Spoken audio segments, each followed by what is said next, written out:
De toute façon, tu n'es pas assez intelligente pour diriger ce cabinet. La voix de mon mari a percé le brouhaha du champagne lors du gala d'anniversaire de notre cabinet. Associés et collaborateurs se sont retournés. Je suis restée là, plantée dans ma robe bordeaux, un verre à la main que j'avais soudain envie de jeter. À côté de lui, notre assistante juridique, Madison, 24 ans, blonde, vêtue d'une robe qui coûtait plus cher que son salaire mensuel, a esquissé un sourire d'excuse. « Je suis vraiment désolée, Dr. Lawson. On ne voulait pas que vous l'appreniez comme ça. Dr. Lawson. » Elle a utilisé mon nom de jeune fille, celui que j'avais gardé professionnellement, car je m'étais forgé une réputation d'avocate pénaliste avant même de rencontrer Trevor. « Apprendre ?» ai-je demandé, même si je le savais déjà. La façon dont sa main reposait sur le bas de son dos. Le diamant à son doigt, assorti à la parure qu'il m'avait promise pour nos 10 ans de mariage, le mois dernier. L'anniversaire qu'il avait oublié. La mâchoire de Trevor s'est crispée. Madison est enceinte. On se marie une fois ton divorce prononcé. Un silence pesant s'installa dans la salle de bal, comme du vin renversé. J'avais l'impression d'être sous le regard de 70 personnes. Le père de Trevor, Gerald Morrison, associé principal, se tenait près du bar, son bourbon habituel à la main, m'observant avec une sorte de satisfaction.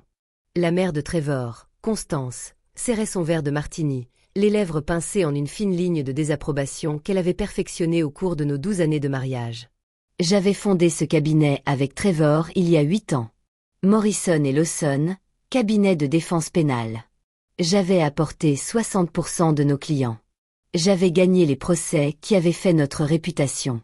Mais c'était le père de Trevor qui avait financé nos débuts, et le nom de Morrison figurait en premier sur la porte. Je vois. Je posai ma coupe de champagne sur la table la plus proche, avec une imperturbable sérénité. C'est pour quand le mariage? Les yeux de Madison s'écarquillèrent. Elle s'attendait à des larmes. Peut-être à une scène. En juin. Nous pensions à un mariage à l'étranger. Tu en es à combien de semaines? 14 semaines. Elle toucha son ventre encore plat. Nous voulions attendre le 2e trimestre pour l'annoncer. Sage. Je me suis tournée vers Trevor. Il faudra que je te parle en privé du cabinet demain matin. Il a cligné des yeux. C'est tout. Pas de cris, pas de drame. J'ai souri. Le même sourire qu'au tribunal, quand l'avocat de la partie adverse pensait m'avoir coincé. À quoi bon? Félicitations à vous deux. Je suis sortie de cette salle de bal la tête haute, mes talons claquant sur le marbre. Je n'ai pas pleuré dans la voiture. Je n'ai pas pleuré sous la douche. Je me suis assise sur mon lit, dans ma maison vide. Trevor avait déménagé il y a 2 semaines, prétextant avoir besoin de place. Et j'ai passé un coup de fil. Diane, c'est Vanessa. J'ai besoin de ton aide. Diane Chen avait été ma colocataire à la fac, maintenant experte comptable spécialisée dans les divorces. Elle m'avait dit un jour que si jamais j'avais besoin d'enquêter sur les finances de Trevor, elle laisserait tout tomber. « Qu'est-ce que je cherche ?» a-t-elle demandé. « Tout. Les comptes bancaires, les placements, les comptes de dépôt des clients. Trevor cache quelque chose. » Voici ce que Madison ignorait. Ce que personne à ce gala ne savait. 3 mois plus tôt, j'avais trouvé un flacon de médicaments dans l'armoire à pharmacie de Trevor. Des somnifères, indiquait l'étiquette.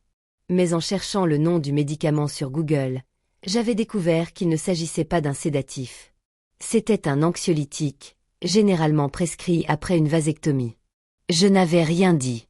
J'avais observé. J'avais attendu. Et ce soir-là, lorsqu'il a annoncé la grossesse de Madison, j'ai tout de suite compris à quoi m'attendre. Mais il y avait autre chose. Il ne pouvait en être autrement. Trevor ne voulait pas divorcer parce qu'il aimait Madison. Trevor voulait que je parte. Le lendemain matin, je suis arrivée au bureau à 6 heures. Notre cabinet occupait 3 étages d'un immeuble du centre-ville. J'ai ouvert la porte de mon bureau d'angle, vue sur le lac, celui que j'avais obtenu, et j'ai commencé à consulter des dossiers. Trevor a frappé à 7h30. Tu voulais qu'on se voie? Entre. Ferme la porte. Il s'est assis en face de mon bureau, adoptant la même posture assurée qu'avec ses clients. Écoute, Vanessa, je sais que c'est difficile, mais on peut gérer le divorce à l'amiable. Tu t'occupes de tes dossiers, je m'occupe des miens.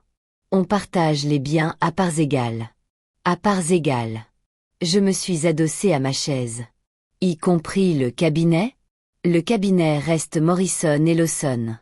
C'est l'investissement de ma famille. Ton père a investi 200 000 $ il y a 8 ans. Le cabinet vaut maintenant 15 millions. Je pense avoir droit à plus de 50%. Ses yeux se sont plissés. Le contrat prénuptial. Le contrat prénuptial stipule: nous partageons les biens matrimoniaux. Le cabinet est un bien matrimonial. Je veux qu'il soit évalué, et je veux ma part. Tu vas détruire tout ce que nous avons construit. Non, Trevor.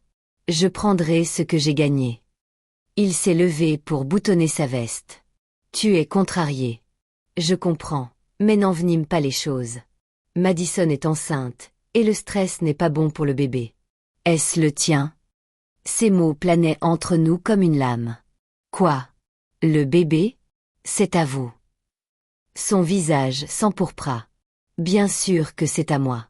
Pourquoi feriez-vous cela? Je demandais juste. J'ouvris mon ordinateur portable et le congédiai. Je vais demander à mon avocat de contacter le vôtre. Il claqua la porte en sortant. J'attendis que l'ascenseur sonne. Puis j'appelai Diane. À quelle vitesse pouvez-vous travailler pour vous? Je peux avoir des conclusions préliminaires dans 72 heures. 72 heures? Je pourrais tenir 72 heures. Cet après-midi-là, Madison frappa à ma porte. Docteur Lawson, pouvons-nous parler? Je désignai la chaise. Bien sûr, répondit-elle en s'asseyant et en faisant tourner sa bague de fiançailles. De près, je voyais qu'elle avait pleuré. Son maquillage ne parvenait pas à dissimuler les rougeurs autour de ses yeux. Je veux que vous sachiez que je n'ai jamais voulu que cela arrive. Trevor et moi, c'est arrivé comme ça. Les liaisons, c'est souvent le cas, dis-je d'un ton calme. Je sais que vous me détestez probablement. Je ne vous déteste pas, Madison. Je ne vous connais pas assez bien pour vous détester. Elle leva les yeux, surprise. Trevor a dit que tu essaierais de me ruiner. Que tu ferais en sorte que je ne travaille plus jamais dans le droit. Intéressant. Vraiment? Il a dit que tu étais vindicative quand tu étais en colère. Que je devais me méfier de toi. J'ai fermé le dossier que j'étais en train de consulter. Madison, depuis combien de temps travailles-tu ici? 2 ans. Et pendant ces 2 années, m'as-tu déjà vue être vindicative? Elle a hésité. Non, mais Trevor a dit. Trevor dit beaucoup de choses. Je me suis levée et me suis dirigée vers la fenêtre. Le lac Michigan s'étendait, gris et froid, sous les nuages de novembre. Je peux te poser une question et j'aimerais une réponse honnête? D'accord. Est-ce que Trevor t'a dit qu'il avait subi une vasectomie? Le silence derrière moi était une réponse suffisante. Je me suis retournée. Le visage de Madison était devenu blanc. Quoi? Trevor a subi une vasectomie. 4 mois après notre mariage. En fait, il m'a dit qu'il se faisait opérer pour une blessure sportive. J'ai trouvé son dossier médical l'année dernière en rangeant notre bureau à la maison. Mais je suis enceinte. Et toi? Ou bien as-tu eu un retard de règles et Trevor t'a convaincu que tu étais enceinte avant même que tu puisses faire un test? Sa main se posa sur son ventre. J'ai fait un test de grossesse. Il était positif et tu as consulté ton médecin. Trevor a dit qu'on devait attendre. Il a dit que ça portait malheur de consulter un médecin avant 12 semaines. J'ai sorti mon téléphone et j'ai trouvé le numéro que j'avais enregistré. C'est ma gynécologue. Appelle-la tout de suite. Dis-lui que tu es ma collègue et que tu as besoin d'un rendez-vous en urgence pour confirmer une grossesse. Je ne comprends pas. Madison, je pense que Trevor te ment. Je pense qu'il nous a menti à toutes les deux. Appelle le médecin. Prouve-moi le contraire. Elle prit mon téléphone d'une main tremblante. 1 heure plus tard, Madison était de retour dans mon bureau. Elle n'était pas enceinte. Le test avait été positif parce que Trevor lui avait donné des vitamines prénatales contenant de l'HCG, l'hormone que les tests de grossesse détectent. Il en mettait dans son café du matin depuis 6 semaines. Pourquoi avait-il fait ça? Elle pleurait maintenant. Son mascara coulait. Pourquoi aurait-il simulé une grossesse? Parce qu'il avait besoin que tu le croies. Il avait besoin que tout le monde le croie.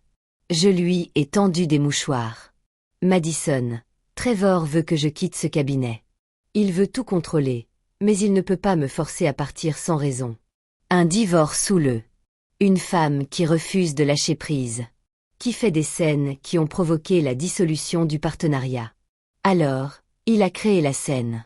Il a créé la scène. Et tu en étais l'actrice malgré toi. J'ai couché avec lui. Sa voix s'est brisée. Je suis tombée amoureuse de lui. Je sais. J'ai pensé la même chose, moi aussi. Je me suis assise à côté d'elle. Madison, voilà ce qui va se passer. Tu vas rentrer chez toi. Tu vas faire comme si de rien n'était. Et demain, tu vas te mettre en arrêt maladie. Pourquoi? Parce que dans 72 heures, je vais réduire le monde de Trevor en cendres. Et j'ai besoin que tu sois en sécurité quand je le ferai. Elle m'a fixé du regard. Tu m'aides après moi. Tu as 24 ans et tu as été manipulé par un homme 2 fois plus âgé qui a menti sur son mariage, sa fertilité et ses intentions. Tu n'es pas mon ennemi, Madison. C'est Trevor. Elle est partie, serrant les mouchoirs contre elle, sa bague de fiançailles dans son sac. Diane a appelé ce soir-là. Vanessa, il faut que tu vois ça. Je suis allée à son bureau en banlieue. Elle avait étalé des documents sur sa table de conférence, comme des preuves sur une scène de crime. Trevor détourne les fonds de fiducie des clients depuis 3 ans. 5 millions de dollars répartis sur 20 comptes différents. Il prenait de l'argent sur un règlement client, l'utilisait pour payer un autre, toujours un coup d'avance. Un système de Ponzi. Exactement. Mais ce n'est pas tout. Il falsifie les factures, déclare des heures travaillées sur les dossiers que tu as traités, puis empoche la différence. Il a volé 2 millions de plus au cabinet. Je me suis affalée. 7 millions de dollars. Il compte disparaître. Regarde ça. Il a des billets d'avion pour les îles Caïmans, pour lui et Madison. Dans 2 semaines. Allez simple. Il comptait la quitter une fois arrivé. Probablement. Il a un compte offshore avec 6 millions déjà transférés. Il lui manquait juste le dernier million du compte d'exploitation de la société. Diane sortit un autre dossier. Et voici le plus sordide. Il vous a piégé. Quoi? Ces retraits? Ils sont tous effectués avec votre signature numérique. Si quelqu'un audite la société, on croira que c'est vous qui détournez des fonds. Il a créé des preuves qui mènent directement à vous. Mes mains se crispèrent sur la table. Il allait me piéger. Il allait vous piéger, divorcer, prendre la société et disparaître avec Madison comme complice involontaire. Avant que quiconque ne réalise ce qui s'était passé, il serait parti et vous seriez sous enquête. Je repensais au contrat prénuptial, à l'accord de la société, aux 12 années que j'avais passées à me bâtir une réputation pendant que Trevor construisait un mensonge. Pouvez-vous documenter tout cela? Chaque transaction, chaque faux, je peux tout préparer en 24 heures. Disons 12. Il faut que j'agisse vite. Le lendemain matin, j'ai convoqué une réunion d'urgence avec les associés. Trevor semblait irrité à son arrivée. Il avait prévu un long week-end avec Madison dans les vignobles. Son père, Gérald, était présent. Le frère cadet de Trevor, Marcus, qui s'occupait de nos dossiers de droit familial, nos collaborateurs, notre personnel. Merci à tous d'être venus. Je me suis placée en bout de table. J'ai convoqué cette réunion pour discuter de l'avenir de Morrison et Lawson. Trevor s'est adossé à sa chaise. Vanessa, si cette réunion concerne le divorce, elle concerne aussi le détournement de fonds, la fraude et le complot en vue de commettre un vol. J'ai fait un signe de tête à Diane, qui est entrée avec 2 agents du FBI. Trevor a pâli. Les agents spéciaux Williams et Rodriguez enquêtent sur des irrégularités financières au sein de ce cabinet depuis 1 mois. Leurs découvertes sont pour le moins intéressantes. J'ai affiché la présentation sur l'écran de la salle de conférence. Numéro de compte, relevé de transactions, signature falsifiée. Trevor Morrison a détourné 7 millions de dollars des fonds de fiducie des clients et des comptes d'exploitation du cabinet en 3 ans. Il a falsifié des factures, imité ma signature sur des autorisations de retrait et projeté de fuir le pays avec l'argent tout en me faisant porter le chapeau. C'est de la folie. Trevor se leva. Papa, tu ne peux pas y croire. Mais Gerald Morrison fixait l'écran, le visage autrefois rougeaud à cause du bourbon, désormais pâle. C'était un avocat. Il savait ce qu'il voyait. L'agent Williams s'avança. Trevor Morrison, vous êtes en état d'arrestation pour fraude électronique, détournement de fonds et blanchiment d'argent. Papa. Trevor se tourna vers son père tandis que les menottes claquaient autour de ses poignets. Papa, arrange ça. Appelle nos avocats. Gerald ne dit rien. Il était déjà en train de calculer. Son fils avait ruiné la réputation de la famille. Le nom Morrison serait désormais associé à la fraude, au vol. Marcus se leva, le visage figé par le choc. Vanessa, tu étais au courant? Je me doutais de quelque chose. J'ai engagé Diane pour enquêter. Elle a découvert bien plus que ce que j'imaginais. Alors qu'ils emmenaient Trevor, il se tourna vers moi. Toi, espèce de froideur vindicative. J'aurais dû. Tu aurais dû quoi? Je m'approchai. Voler davantage, mentir mieux. De toute façon, tu n'es pas assez intelligent pour diriger cette entreprise. Trevor, tu ne l'as jamais été. Ses yeux s'écarquillèrent tandis que je lui retournais ses propres mots. Oh, et Trevor, à propos de la grossesse de Madison. Quoi? Elle n'est pas enceinte. Elle ne l'a jamais été. Le médecin l'a confirmé hier. Tu l'as droguée avec des suppléments d'HCG pour truquer un test de grossesse positif. Il se jeta sur moi. Les agents l'attrapèrent, mais pas avant que je voie la rage pure sur son visage. C'est une agression devant des agents fédéraux, fit remarquer l'agent Rodriguez d'un ton sec. Eh bien, ajoutez cela aux charges.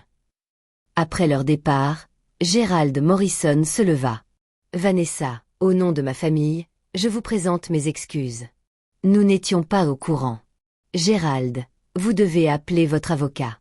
Le FBI voudra vous interroger sur les finances de l'entreprise. Et Marcus. Je me tournai vers le frère de Trevor. Tu es innocent. Je m'en suis assuré. Mais tu dois décider si tu veux rester. Reste. Le cabinet a besoin d'un nouvel associé principal. Je te propose le poste de Trevor. On change de nom pour Lawson et Morrison. Mon nom en premier. Associé à parts égales. Tu t'occupes du droit de la famille. Je m'occupe du droit pénal. Il regarda son père, puis me regarda de nouveau. Tu me proposes un partenariat après que mon frère a essayé de te ruiner? Tu es un bon avocat, Marcus. Tu as toujours été professionnel avec moi, et tu n'es pas responsable des crimes de ton frère. Alors, oui, je te propose un partenariat. J'accepte. Le visage de son père devint violet, mais il ne dit rien. Il savait que je venais de sauver la réputation de la famille en conservant le nom de Morrison pour le cabinet. Cet après-midi-là, j'ai appelé Madison. Ça va? J'ai démissionné. Je ne peux plus travailler là-bas. Je comprends. Mais Madison, je veux que tu saches que ce n'est pas de ta faute. Trevor t'a manipulé. Il t'a utilisé. Et je suis désolé que tu sois tombé dans ses pièges. Tu savais? Sa voix était faible. Quand tu m'as dit d'appeler le médecin, tu étais déjà au courant pour l'HCG. Je m'en doutais. Diane a trouvé des dossiers de pharmacie. Trevor achetait des compléments d'HCG en ligne depuis 2 mois. Il m'a dit qu'il m'aimait. Je sais. Il me l'a dit aussi. Une fois. J'ai marqué une pause. Madison, tu es jeune. Tu es intelligente. Tu as toute une carrière devant toi. Ne laisse pas Trevor Morrison la définir. Merci, Dr Lawson. Appelle-moi Vanessa. Les infos locales ont repris l'affaire ce soir-là. Un avocat de la défense renommé arrêté pour détournement de fonds. Les images montraient Trevor escorté hors du tribunal, son costume à $5000 froissé, ses cheveux impeccables en désordre. Mon téléphone n'arrêtait pas de sonner. Des clients appelaient pour vérifier que leur compte en fiducie était en sécurité. Des journalistes demandaient des déclarations, d'autres avocats exprimaient leur choc, et puis un appel auquel je ne m'attendais pas. Mademoiselle Lawson, ici Patricia Hartwell du barreau de l'Illinois. Nous avons examiné les preuves que vous avez fournies au FBI. Au nom du barreau, je tiens à vous remercier pour votre intégrité dans cette affaire. Je protégeais mon cabinet. Vous protégiez vos clients. Nombre d'avocats auraient étouffé l'affaire pour éviter le scandale. Vous avez choisi d'assumer vos responsabilités. Elle marqua une pause. Nous aimerions que vous envisagiez de rejoindre notre comité d'éthique. Nous avons besoin de personnes qui comprennent que faire ce qui est juste n'est pas toujours facile. Après avoir raccroché, je suis resté debout à la fenêtre de mon bureau, à regarder les lumières de la ville se refléter sur le lac. Il y a 12 ans, j'avais épousé Trevor Morrison, croyant que nous avions construit quelque chose ensemble. Nous avions construit quelque chose, certes, mais pas ce que j'avais imaginé. Mon téléphone vibra. Un message de Diane, l'avocate de Trevor. Il voulait négocier un accord, plaider coupable de tous les chefs d'accusation en échange de 8 ans au lieu de 20. 8 ans. Il aurait 53 ans à sa sortie. Radié du barreau, sa réputation anéantie, le nom de son père terni. Je repensais à ce moment, au gala, où il avait annoncé la fausse grossesse de Madison. Son sourire, si sûr de lui, me faisait craquer. De toute façon, tu n'es pas assez intelligent pour diriger ce cabinet. J'ai répondu par SMS, dis-leur d'accepter l'offre. Un autre message est arrivé. Numéro inconnu. Dr Lawson, c'est Madison. Je voulais vous informer que je postule à la faculté de droit. Vous aviez raison. Je ne devais pas laisser Trevor dicter ma carrière.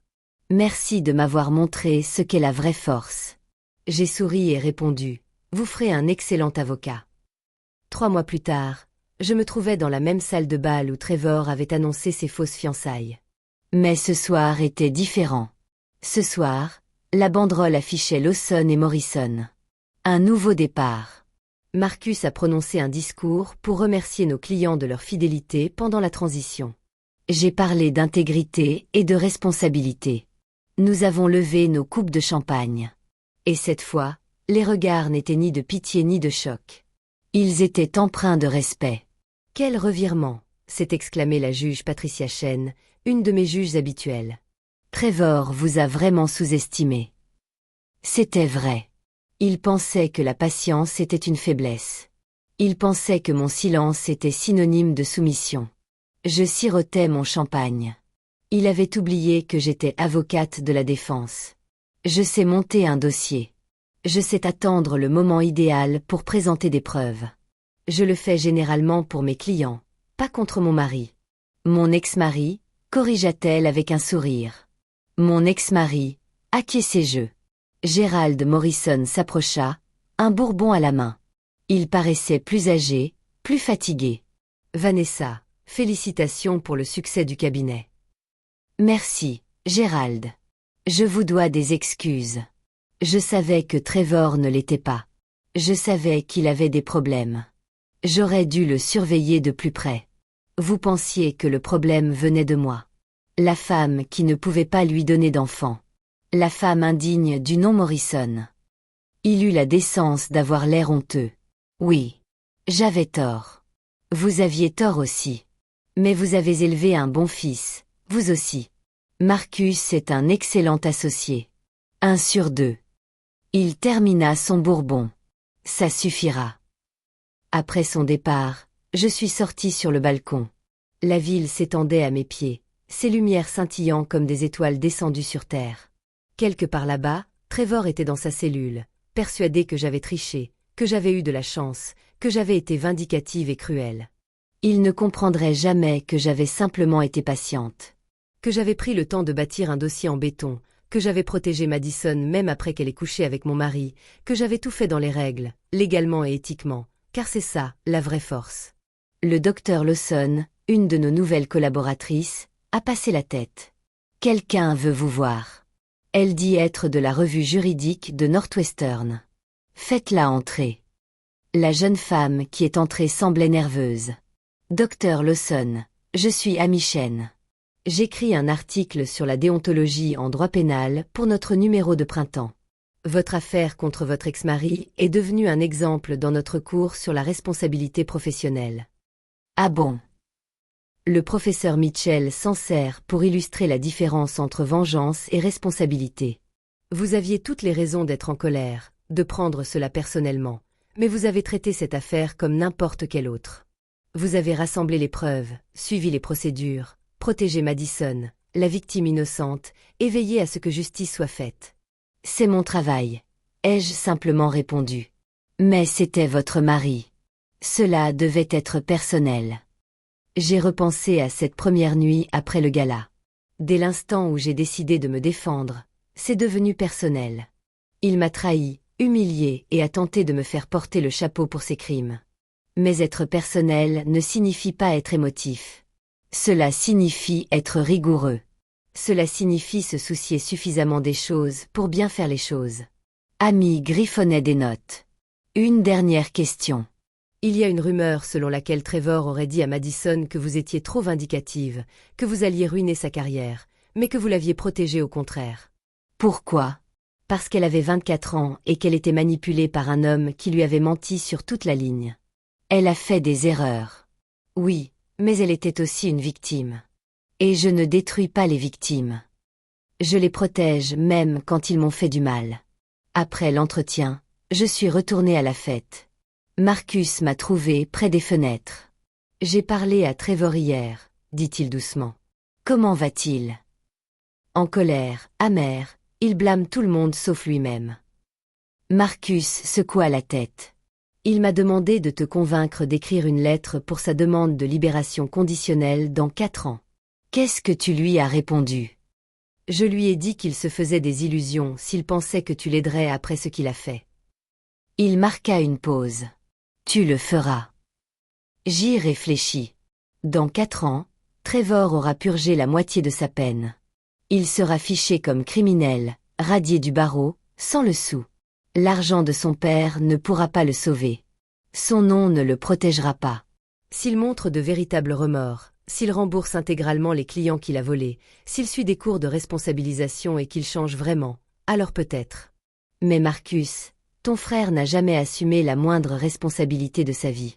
Je ne pense pas que quelques années de prison y changeront quoi que ce soit. Tu as probablement raison.